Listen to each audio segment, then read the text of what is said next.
รถบ่มีน้ำมันอันที่เฮานัดกันอย่าว่าจังสี่จังสันอ้ายขอโทษหลา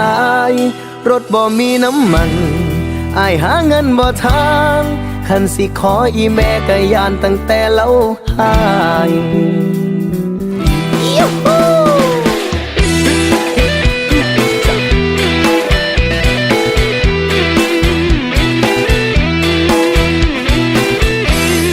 บ่แม่นอ้ายบ่ฮักน้องลาคนงามเข้าใจ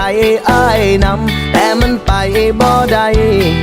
เงินที่แม่เอาให้ไว้ไปโรงเรียนถ้าซื้อกระดาษวาดเขียนกระแทบสิบ่พอใส่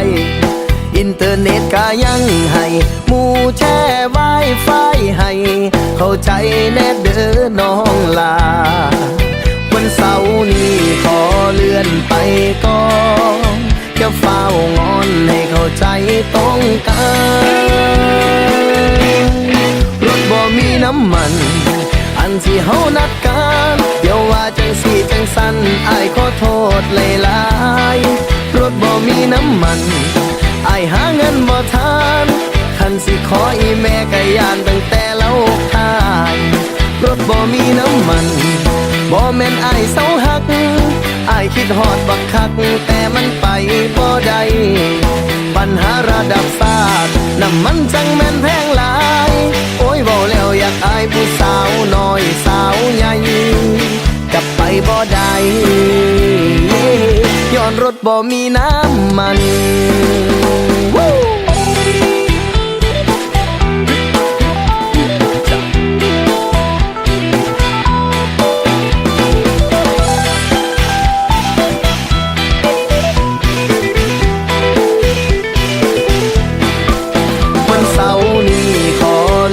ไปก่อนจะเฝ้างอนให้เข้าใจตรงกันรถบ่มีน้ำมันอันที่เฮานัดกันเดี๋ยวว่าจังสี่จังสันอ้ายขอโทษหลายๆรถบ่มีน้ำมันอ้ายหาเงินบ่ทันคันสิขออีแม่ก็ยานตั้งแต่เล่าขายรถบ่มีน้ำมันบ่แม่นอ้ายเศร้าหักอ้ายคิดฮอดบักคักแต่มันไปบ่ได้ปัญหาระดับชาติน้ำมันจังแม่นแพงหลายโอ้ยเว้าแล้วอยากอายผู้สาวน้อยสาวใหญ่กลับไปบ่ได้ย้อนรถบ่มีน้ำมัน